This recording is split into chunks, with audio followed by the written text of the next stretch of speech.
Namaskar. Welcome to Vision of Asia, Voice of the Community. I'm Ashok Vyas. This Sunday, once we begin our journey for this show, here are the highlights. Part of conversation with Council Member Daniel Dromm. A special segment this week with Padma Shri Dr. Sudhir Parikh. A report on Ganesh Utsav from Gayatri Center, New Jersey, and another report on Ganesh Utsav from Sai Mandir, Hicksville. And we'll conclude with part of conversation with CEO of Chlorophyll, brand guru, author Kiran Khalab. All this coming up right after these short messages. Stay with us. Thank you. It's so great to be back here again. Good to see you. Yes, of course. And it's very important to have you with us because you do represent District 25th, which has Jackson Heights and Elmhurst both in it. So just beginning this interview, I have to ask you, how is the situation in your district right now from the last time we spoke, and are things getting better?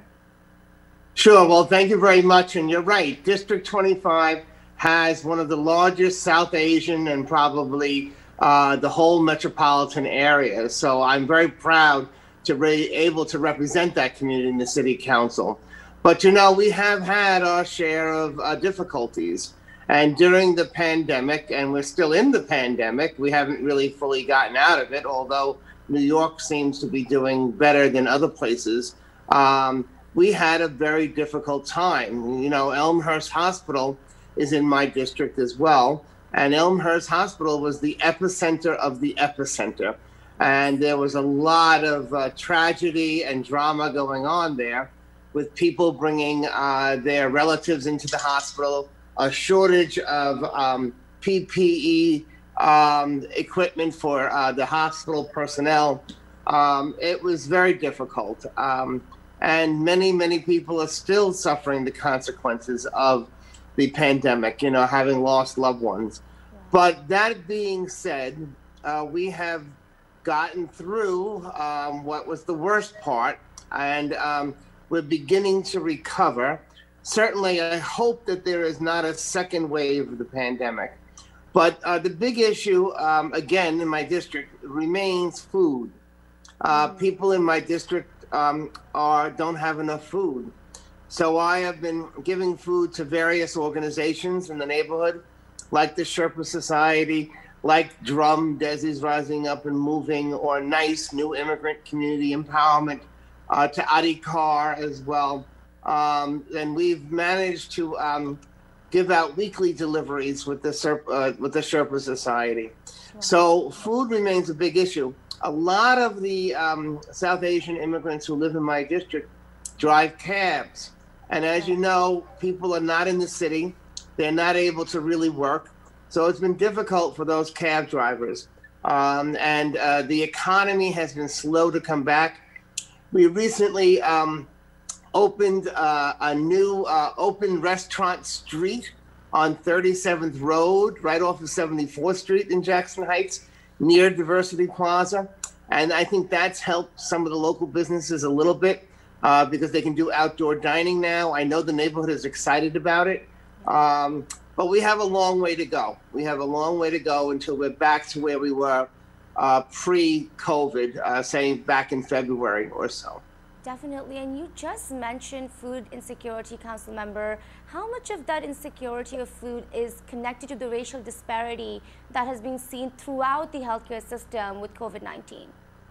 It's very much connected. And most of these folks are people who are working, but are working in jobs that prior to COVID were not considered essential. But certainly we've learned how essential they really are. I mean, the drivers, the healthcare workers, the food delivery people, but these are all lower income people who have many health disparities, who have not had access to quality health care. Even with Elmhurst Hospital being in the district, it's still very difficult for them to get adequate health care. Many of them do not have insurance. Many are undocumented. And so very little alternative is available to them. And the only place that they can go is to Elmhurst Hospital. They're not getting the primary care that they need, which would be preventative type medicine. So those disparities, unfortunately, exist. It's probably been highlighted more due to the pandemic, but certainly they were there before and they're still there now. That is a long-term situation and one that we need to continually address to make sure that those inequities eventually are addressed. Currently, do you have enough PPE, beds, ventilator, and any kind of necessary material that is needed and equipment that is needed for these hospitals? I know there was a huge lack of it when the epicenter was New York City, but in case there is a second surge, are you prepared?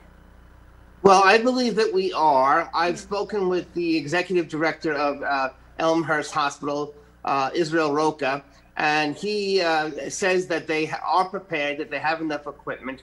And so, you know, I trust him and believe that we are. There are some nursing homes in the district that I also had to secure PPE for. And since I've spoken to them, they have taken, the issue and seem to also be prepared. So hopefully we are ready. You know, when this happened, I don't think we were at all ready.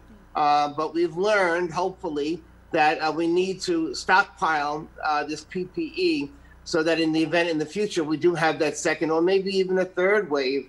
Broadway is not scheduled to open, I don't believe, until next April. Wow. And so if we're not going to open Broadway till April, that means people are thinking we may possibly have a second and or a third wave of the virus. So we need to be prepared for it. And I believe that we are, at least in the surrounding district, as best as we can be at this point.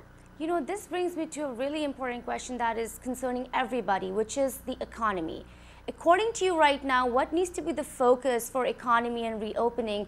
And, you know, when you're looking at an area like Elmhurst, how cautious do you have to be about this reopening?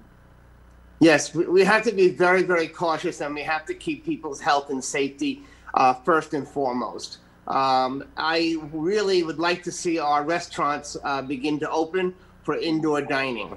However, there is tremendous concern that with indoor dining, the spread of the virus could go more rapidly. So I know that there were council members today who were pushing the governor to reopen some of these businesses. For example, out in Eastern Queens, people can go to restaurants in Nassau County, which is 15 minutes over the line, over the border, and they can do indoor dining. So the business owners who have restaurants in Eastern Queens can't open yet, so they're losing all of that business. So I see a need to, support our small businesses, our restaurants in particular, so that they can also recover from the pandemic.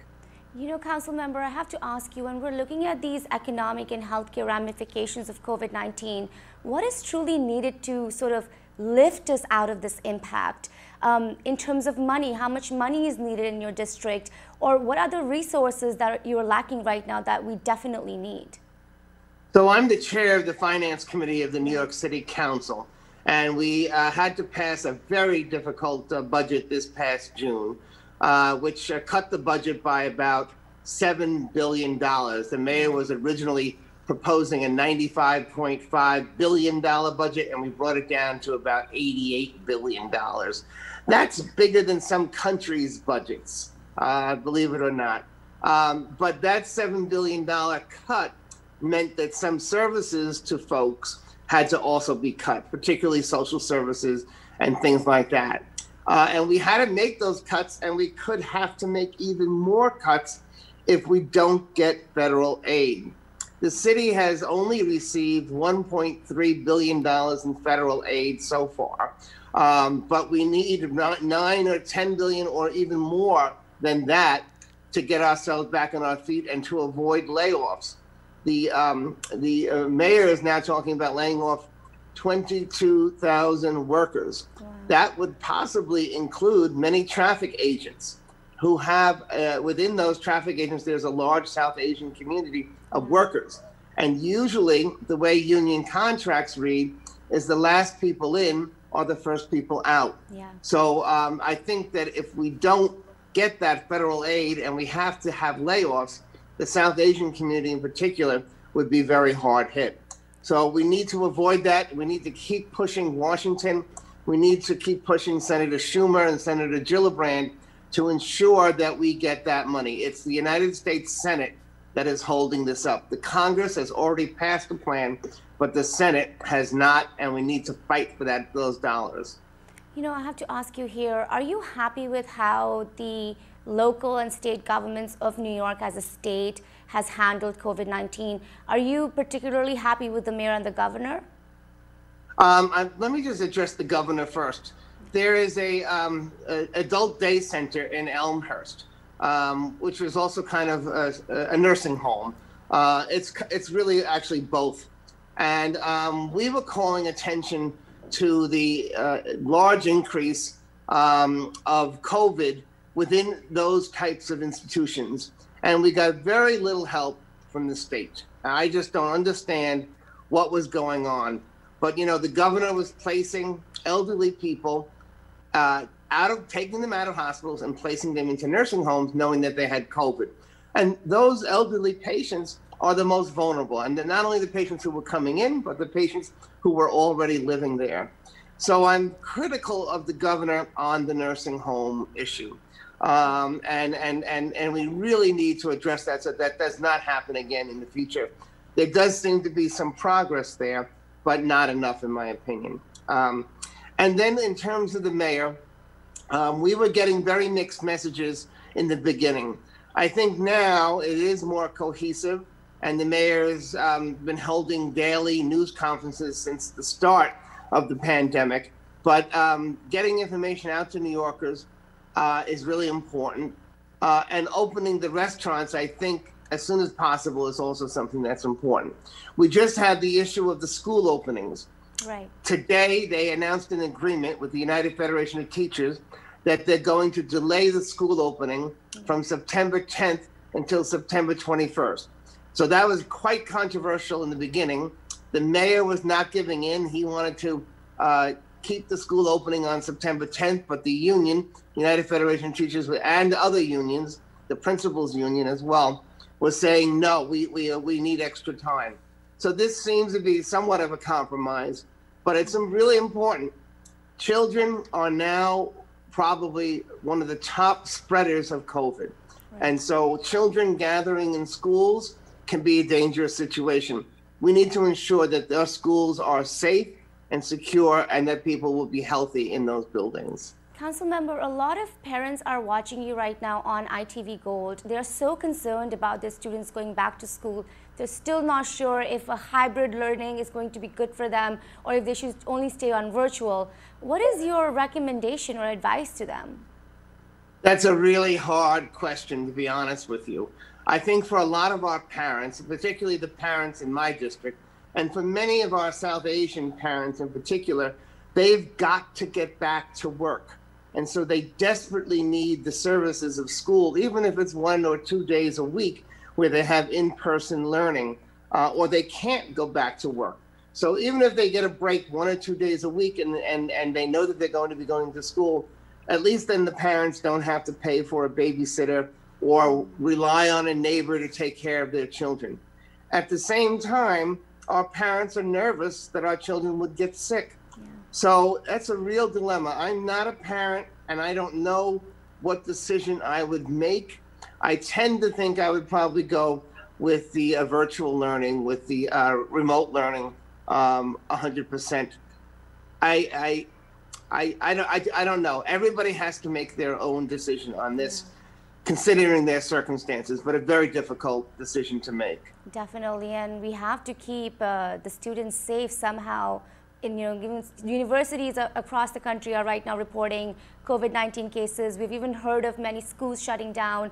We're just hoping the best here for New York. I want to now take this conversation and really discuss something that's impacting the nation a lot right now. This race war that we're seeing, the racial tension we're seeing since the case of Jacob Blake and also since the death of George Floyd. My question to you is, what are your comments on what's happening right now? And there is a nationwide debate on police brutality and police defunding. What are your comments? Sure. So, the whole situation, I think, is a very sad situation. I'm a child of the 1960s, and I remember Dr. Martin Luther King and seeing him on television fighting for basic civil rights, the rights to employment, the rights to housing, the right to vote, which were really hard fought for in the 1960s. And here we are, 60 years later, and we're still facing many of the same issues. And it's not just African Americans, it's any person of color in this country faces this type of discrimination. So my heart goes out to them because they're being judged solely by the color of their skin and not by the content or the character or their character. And so the struggle continues.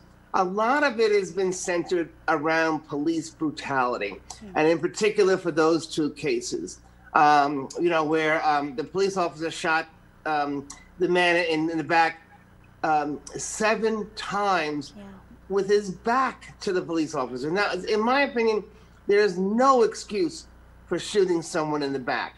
If they have a gun and they shoot at you, or they in some way have a life-threatening situation, I could possibly see the use of violence.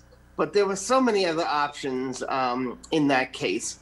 And the same thing with in Minneapolis and Minnesota, where the police put their knee on George Floyd's neck for such a long period of time. 9 minutes, I believe, is the total amount of time. How could somebody do that? I just don't understand the inhumanity of doing that to someone, and killing them, essentially. So we need to educate people. We need people to know more about what this type of prejudice and discrimination means in the lives of people of color in this country, and what type of a detrimental effect it has on our country. This is not what America was meant to be. You're watching Vision of Asia, Voice of Community, and time for us to learn more about events that are unfolding around us in USA as well as in India, and about Indo-US relationship. Insightful conversation with Padma Shri Dr. Sudhir Parikh in this week. Namaskar, I'm Ashok Vyas, and in this special program this week with Padma Shri Dr. Sudhir Parikh, I welcome you, and I welcome this gentleman who has worked closely with India and America in bringing these two countries together. And so as I welcome you, Dr. Now we'll go to India with you, but namaskar. Namaskar. Namaskar. When I say we'll go to India, let us look at the COVID-19 situation and compare with where we are in America and India. Well, in America, luckily, particularly in the New York, New Jersey, tri-state area, the infectivity rate is very low. It's 0.8%. So it means the more and more facilities are opening up. From this week, I think even in New Jersey, the indoor dining is allowed. And in California, they have opened up the even movie theaters with the limited number of people allowed in the movie theater. And so I think all in all in USA, the COVID-19 situation and infectivity is under well control. But in India, the COVID-19 is kind of getting a little more out of hand. Almost every day there is a very high number of new cases are registered, and a lot of hospitalization is registered, and a lot of deaths are registered. So I think Indian government has to make sure that people behave properly, should not be open up everything, should restrict a little more movement of the people, quarantine hotspot, and then I think COVID-19 can come under control. So staying with COVID-19 and in terms of the percentage of people affected by COVID-19 in India, population-wise, I think it is not as staggering as it looks with the number when we look at them in isolation. That's what Government of India and some of the ministers have referred to. Still, we cannot sit and sort of let things move.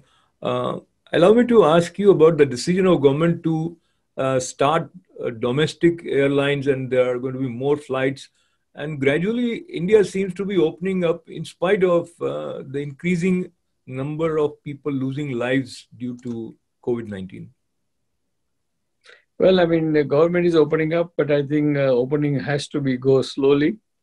And I'm sure government will do that because number of COVID number of cases are, it may look less than, say, USA, but we don't know how good or how aggressive testings are going on.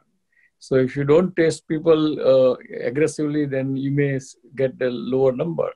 But right now, the number of cases going up every week or every day, that shows that India is really is an epicenter, correct, right now. And I think the government has to be more vigilant and make sure that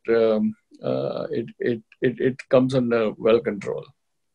And COVID-19 has been a challenge for us. We lost many important people. And last week we lost Bharat Ratna and former President of India, Pranab Mukherjee ji, who I am sure you must have met. He was Defense Minister of India also, and he visited New York many times.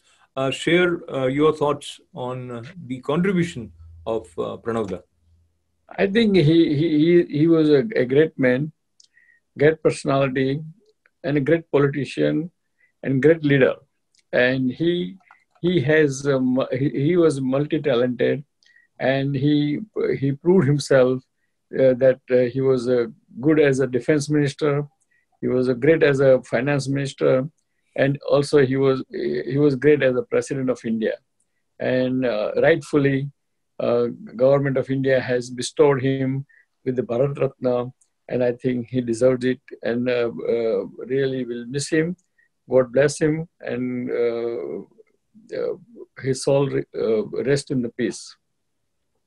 And with fond recollection of the contribution of Pranab, former President Pranab Mukherjee ji, Dr. Saab, we also hear a lot about the role of social media, and there has been hearing by a political committee which charges on Facebook for not being fair with its algorithm and helping one side or the another. Congress first wrote a letter, then BJP minister also questioned, and Facebook representative Ajit Mohan in India was summoned, and what transpired, that completely is not out. But your thoughts on this issue related to social media and political bias? Well, I mean, social media has its own character. And I mean, political bias, I mean, as you can see that before Congress was complaining that social media is with the pro-BJP, and now BJP is complaining that social media is pro-opposition or anti-BJP. So we don't know what is right and wrong, but I think social media itself should monitor and discipline and keep the watch on themselves to make sure that they should stay. Their platform should stay very neutral, and it should be equal to everyone. Talking about equality in terms of equality with neighbors, having mutual respect, and the tussle between India and China, this seems to be growing, and India has also banned additional 118 mobile apps. There are border disputes still continuing.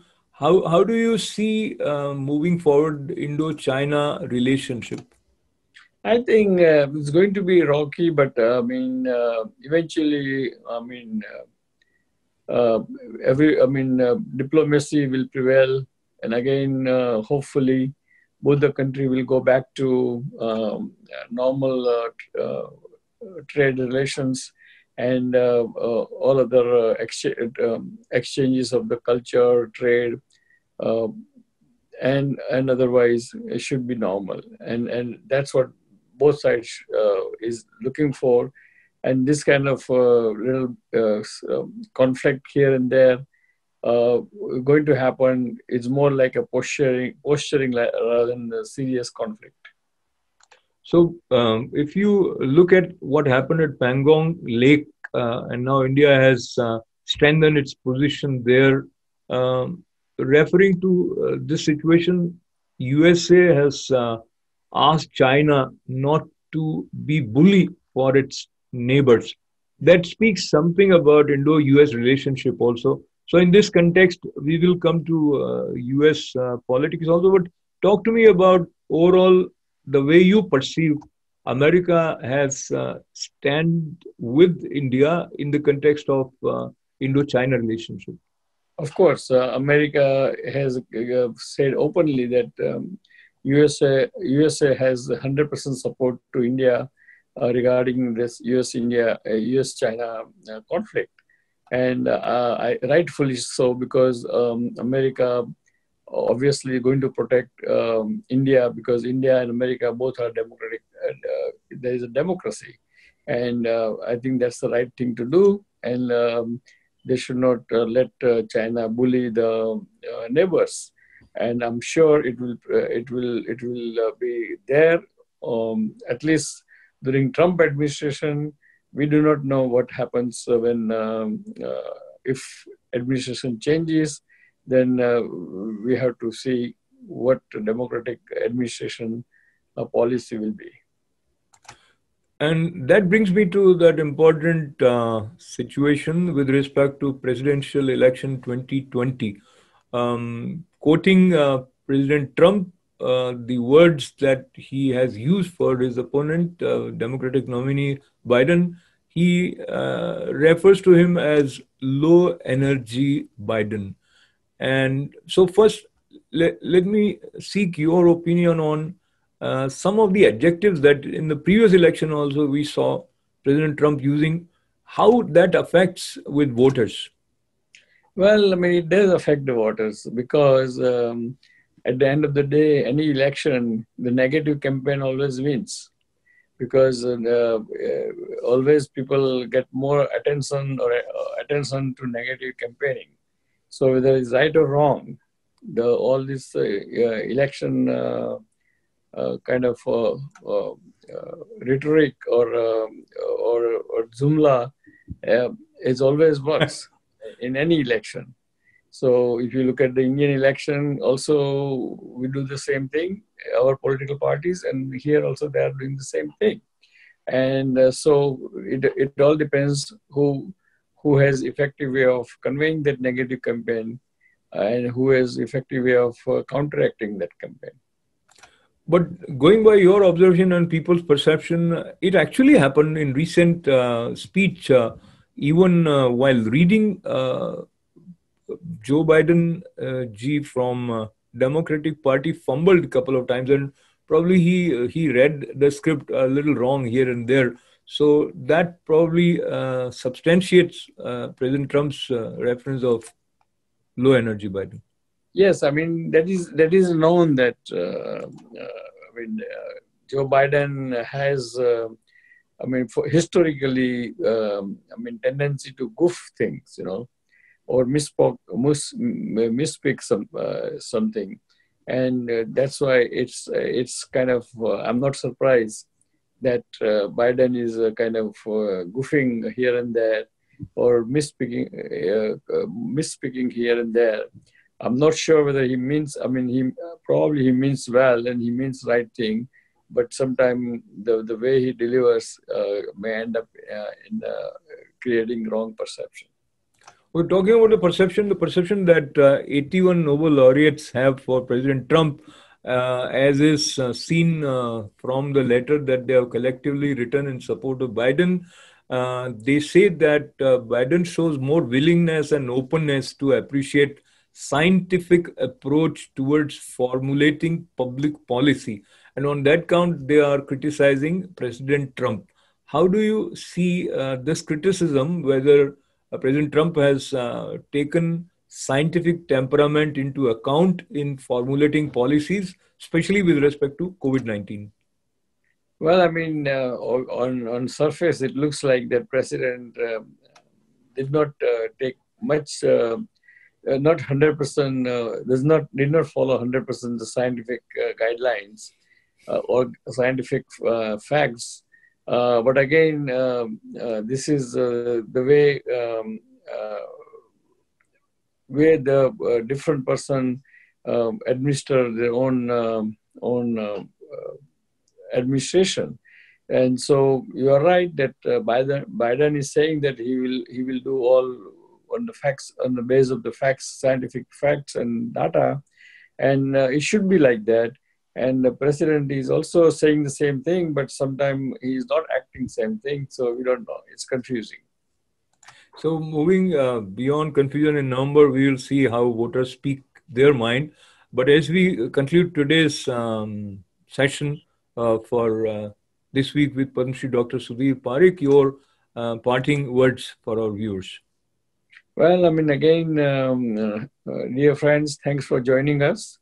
And this is the election time now. And so please be alert, be informed, and get educated, and vote for in next election, because this is your right to do every 4 years. So please do that. We'll see you next week. God bless America. God bless India. Thank you. You're watching Vision of Asia, Voice of Community, and this program comes to you every Monday, Tuesday, Wednesday, and Thursdays at 8 p.m. on ITV Gold. And Sunday, as now, we bring this show at 11 a.m. This weekly edition takes some of the important events from past week, as well as a special segment this week with Padma Shri Dr. Sudhir Parikh. We appreciate your being with us. Stay with us. We'll be right back after these short messages. Lord Ganesha is worshipped in the beginning of everything. He is considered to be someone who removes obstacles. He can also create obstacles. The joyful form of Lord Ganapati always brings devotees together during 9-day festivals around Ganesh Chaturthi. This year, due to COVID, things were different, yet the enthusiasm was intact, and with a lot of traditional fervor, joy and creativity, members of Gayatri Center observed Ganesh Utsav at New Jersey. Here are some highlights from that event. Ganesh Utsav was observed with traditional devotion and enthusiasm by members of Gayatri Center in New Jersey. And after the conclusion of 9-day festival, the day of Ganesh Visarjan was also a very exciting event. You'll see how everyone participated and was blessed by the auspicious presence of Lord Ganapati, who was invoked through sincere worship. Over to Gayatri Center, New Jersey.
Hello world, Gayatri Parivar. We are gathered here today at Gayatri Chetna Center, Piscataway, New Jersey to celebrate Ganesh Visarjan. Over this past week, Ganesh Ji has blessed us and removed a few obstacles in our path. Ganesh is the remover of obstacles, and COVID-19 has proven to be a great obstacle during today's times. So we wish him all the best this upcoming week, and we prayed that we may get through this difficulty. Jai Gurudev.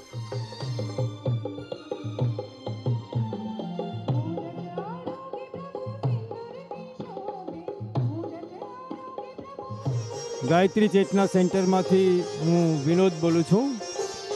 ખૂબ જ સુંદર રીતે આજે ગણપતિ વિસર્જનનો કાર્યક્રમ ઉજવાઈ રહ્યો છે. આઈટીવીનું ખૂબ ખૂબ સ્વાગત કરું છું.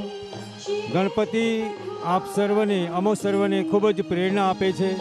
ગણપતિ વિવેકના દેવતા છે, વિઘ્નહર્તા દેવતા છે. ખૂબ જ સુંદર રીતે અમે ગણપતિને એક વીક માટે ગાયત્રી ચેતના સેન્ટરના દિવ્ય પ્રાંગણમાં રાખ્યા અને એમની પૂજન કર્યું અને આજે એમને વિદાય આપી રહ્યા છે. વિદાય સાથે અમે આપણે સૌ સંકલ્પ કરીએ કે આપણામાં જે પણ બુરાઈ હોય એમાંની એક બુરાઈ છોડી દઈએ અને ગણપતિ આપણને જે કંઈક પ્રેરણાઓ આપે, ગણપતિમાં જે કંઈ સુસંસ્કાર છે એમાંનો એક સારો સદ્ગુણ, એમાંનો એક સારો સંસ્કાર આપણે સૌ ગ્રહણ કરીએ અને આપણું જીવનને ધન્ય બનાવે. એ જ ગણપતિનું મહત્ત્વ છે. ગણપતિ વિવેકના દેવતા છે, વિઘ્નહર્તા દેવતા છે. તો અમો સર્વના જીવનમાં દરેક જણની અંદર એ વિવેકની વૃદ્ધિ થાય, વિવેકની સૌને પ્રાપ્તિ થાય. એ ભાવ સાથે ગુરુદેવ ગાયત્રી માતા ગણેશજી મહાકાલને પ્રાર્થના. જય ગુરુદેવ, જય ગાયત્રી.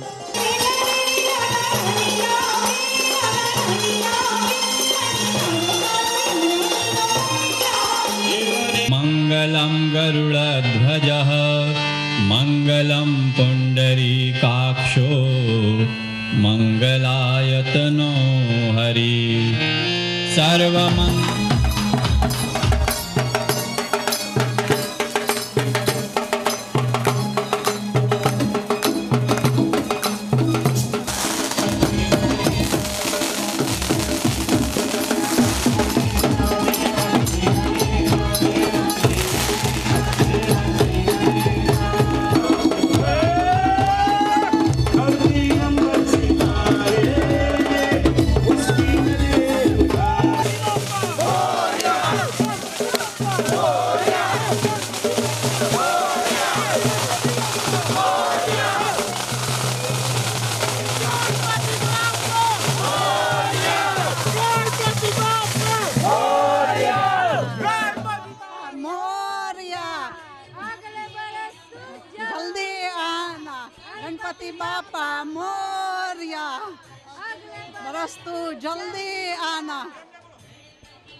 गणपति बप्पा मोरिया, अगले बरस तू जल्दी आ. Ganpati Bappa Moriya. Continuing with Ganesh Utsav, now we take you to Hicksville. In a short but profound way, Sanskrit brothers Srinath Sharma and Mahadev Sharma conducted 9-day puja and havan for world peace and harmony at Sai Mandir, Hicksville. Here is a report. Ganesh उत्सव पर 9 दिन तक एक विशेष उत्सवमय पावन कार्यक्रम साई मंदिर हिक्सविल में भी मनाया गया. इस अवसर पूजन अर्चन के साथ साथ हवन का आयोजन भी नित्य किया गया. प्रस्तुत है 9वें दिन के इस उत्सव की कुछ झलकियां, जिसका आयोजन संचालन किया जा रहा था संस्कृत ब्रदर्स महादेव शर्मा और श्रीनाथ शर्मा जी द्वारा.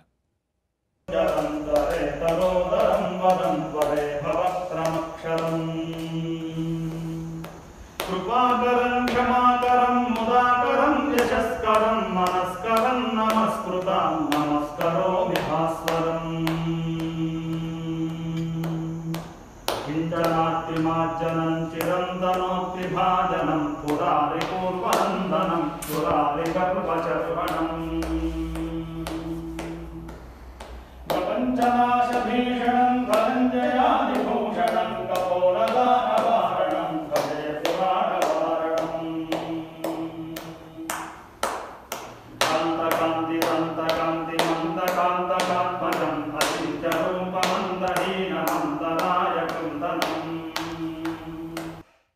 वक्रतुंड महाकाय सूर्यकोटि समप्रभा निर्विघ्नं कुरु मे देवा सर्वकार्येषु सर्वदा स्वाहा। ओम वक्रतुंड महाकाय सूर्यकोटि समप्रभा निर्विघ्नं कुरु मे देवा सर्वकार्येषु सर्वदा स्वाहा। श्री गणेशाय नमः। अत्यंत भक्ति पुरस्सर से साई मंदिर में डॉक्टर नोरी दत्तात्रेय जी यहाँ आयोजन किया है। 9 डेज हवन किया है। अग्निमुखा वै देवाः ऐसा वाक्य कहते हैं। अग्नि आराधन बहुत प्राचीन है। बहुत प्राचीन काल से अग्नि का आराधन करते हैं। The past 9 days, every day we've been performing pujas for Ganesh ji and then performing the havan outside to basically ask for blessings and purify the environment and atmosphere around us. Overall, it's been a great experience. The first time I've got to do all 9 days. So it's been a lot of fun and I hope to be able to do it again. गणेशाय नमः। ओम वक्रतुंड महाकाय सूर्यकोटि समप्रभा निर्विघ्नं कुरु मे देवा सर्वकार्येषु सर्वदा स्वाहा। ओम हेरंगाय नमः। ओम लंबजठराय नमः। ओम हरस्वग्रीवाय नमः। ओम महोदराय नमः। ओम मनोत्कटाय नमः। ओम महावीराय नमः। ओम मंत्रिणे नमः। ओम मंगलस्वराय नमः। ओम हमारा रक्षा करो ऐसा भगवान का प्रार्थना करते। हमारा प्रार्थना सब सुने हैं। ये कोविड-19 का हटा के आपका अनुग्रह से धरती पे सभी विश्व कल्याण के लिए यूनिवर्सल पीस, सभी अशांति में हैं। We did the havana outside and I really liked doing them and I thought it was really fun and it was like good for us too. So हम ऐसा आपको प्रार्थना करते हैं सभी का रक्षा करिए। बहुत लोग बीमारी में हों, तो आपका अनुग्रह से आप ये धरती का कल्याणकार हो, मंगलकार हो, सद्बुद्धि शक्ति अच्छा देके हमारा रक्षा करिए भगवान। ओम श्री गणेशाय नमः। बहुत दिन से हवन करने का बहुत इच्छा था, बहुत बार कोशिश किया, हर बारी कुछ न कुछ हुआ, कुछ वजह से नहीं हुआ। इस बार सब कुछ अपने आप हो गया। हम बता नहीं सकते वर्ड से कितना आनंद है, सब कुछ है, एनर्जी इतना डिफरेंट है। हमने जो हवन किया सब कुछ का आज बहुत उसका फल भी मिल रहा है। हाँ, सबका दुख हरण करने के लिए जो हम प्रार्थना कर रहे थे उसका प्रथम का उसका परिणाम भी दिख रहा है, सब कुछ है। शुक्लां वरधरं विष्णुं शशिवर्णं चतुर्भुजं प्रसन्नवदनं ध्यायेत् सर्वविघ्नोपशान्तये। जय बोलो गणेश महाराज की जय। I feel peaceful to come here all the time, and the priest said they were remembering me, and accidentally I came last week and I came to know about Havan. I enjoyed, and it was blissful and peaceful to sit there and watch everything. We are now in Hicksville, New York, in this World Country Road.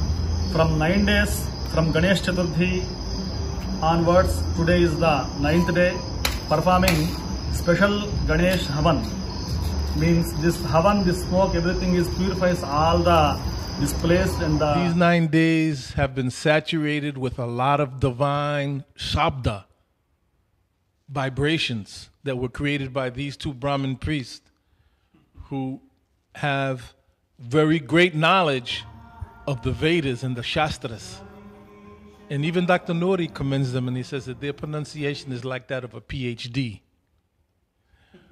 So by their invoking Ganesh, they have been blessing not only us, but the whole earth, the whole of humanity, by the vibrations they've created here. 9th day है आज, बहुत अच्छा से हवन हुआ है। और जब सदगुरु साईं बाबा की वजह से सब कुछ हो रहा है, बाबा का ब्लेसिंग हम सब पे है, हम ऐसे ही रहे, सबको अच्छे भाव से सब देके और सबका वही बता सकते हैं। और जय गणेश। मुदाकरात्तमोदकं सदा विमुक्तिसाधकं कलाधरावतंसकं विलासिलोकरक्षकम् आविर्भूतं च सृष्ट्यादौ प्रकृतेः पुरुषात् परम्। इसीलिए भगवान का हम प्रार्थना करते हैं, क्षमा करिए मुझे हमने क्या क्या गलत किया है, वो सभी पापों का नाश करके हम उद्धारण करिए, भगवान ऐसा प्रार्थना करते हैं। जय बोलो गजानन महाराज की जय। ओम वक्रतुंडा महाकाय सूर्यकोटि समप्रभा निर्विघ्नं कुरु मे देव सर्वकार्येषु सर्वदा स्वाहा। CEO and founder of Chlorophyll, brand guru Kiran Khalap, is also author of 3 novels. He has been a teacher. He has also engaged himself with several charity organizations.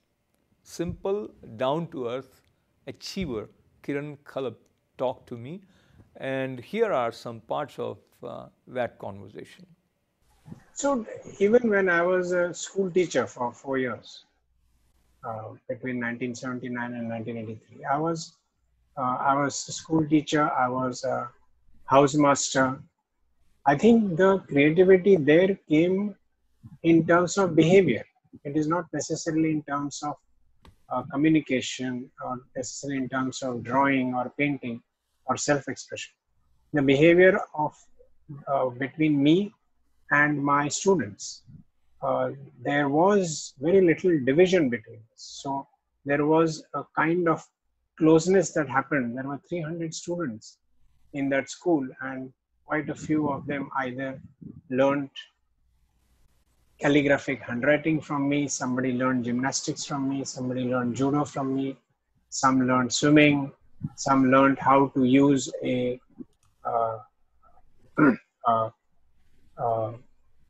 way to a film projector. Now, all of those things, when we were doing together, there was no distance, there was no separation like, I'm a teacher, you have to look up to me, you must do this, you must do that, maintain this distance. So that was an expression of no distance, that was an expression of bringing things together. So bringing things together. Sorry. So I would let you continue, but I just wanted to express my, call it a surprise, or not just surprise. Surprise is very simple a word.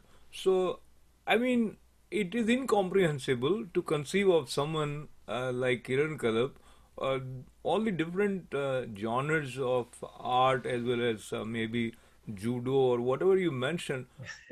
You taught them, that is one aspect. But now I go further back. How did you learn all that? I think you were only, you just were out of your teenage. I think you were 17, 18, right after graduation, you went to teach there and you were there for 4 years in Varanasi. So, where did you learn all this? Where did you get time and inclination? I think one of the concepts we should bring here is what is called as genetic lottery.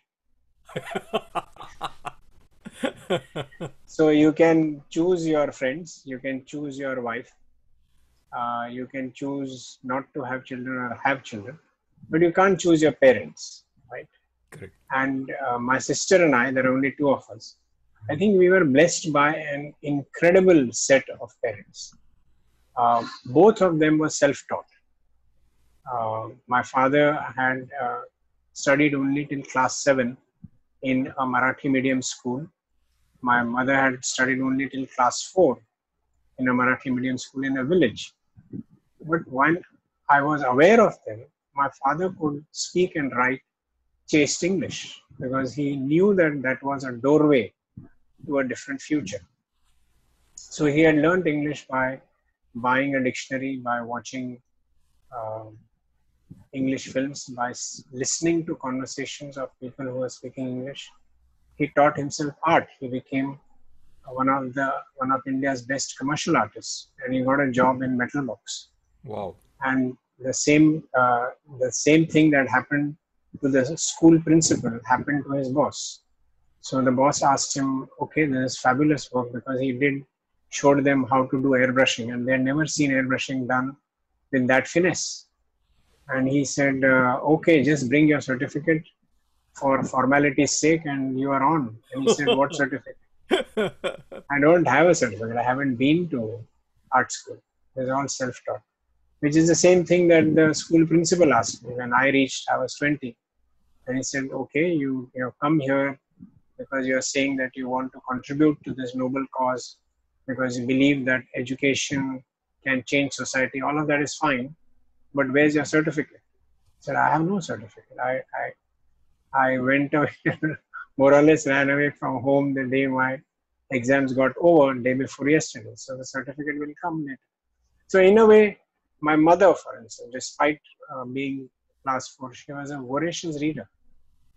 Both of them were readers. So I got this entire thing, my sister and I, we became voracious readers. I would take up one author and finish all his books. That's the way I would read books.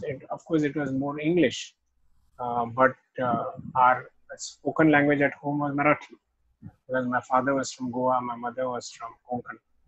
So one part of this, this ability to draw, for instance, or the ability to do calligraphy. So what would happen is my father would work in metal works, but for additional income, he would do freelance work at home. And I would come back from school before he returned from the office. And he had taught me how to fill in basic colors. So if you want to have a fair person, you mix orange and chrome yellow and white, and you fill in the face. If you want a dark person, you take burnt sienna and white, and you put it. So I would fill in those colors. So I learned the art or drawing or calligraphy at that stage when I was 10 or 12. So that is one part of it. The second part is then he kind of responded and said, oh my God, this guy is becoming a bookworm and this is not right. He needs to be strong and muscular and this and that. So he put me into a gymnasium, what is called as a Vyayam Shala in Marathi, where I learned yoga, malkham, gymnastics. Then as I grew up, then when I was about to join college, we had 3 months of holidays. So I went and learned judo. So that is how everything happened. So for instance, there was a program called Outward Bound program, I think created somewhere in the UK. There was one trip in India that was happening, which was along the coast. So my father pushed me into it, where they would throw you into the open sea and let you experience how to swim in the open sea. So these are things he himself, when he was young, had done a lot of working out and all of that. So this is the genetic lottery bit. So there are tons of stuff which has come down through the genes. Time to say goodbye from today's Vision of Asia, but before we say goodbye, time also to recollect we are still not away from COVID-19, and it is important to observe all the protocol of social distance as well as wearing mask. Staying well is important and staying connected is also important. Stay connected with ITV on our Facebook page. Be our friends there and subscribe to ITV Gold's YouTube channel. Keep writing events@itvgold.com. Thank you very much. This is Ashok Vyas. Namaste.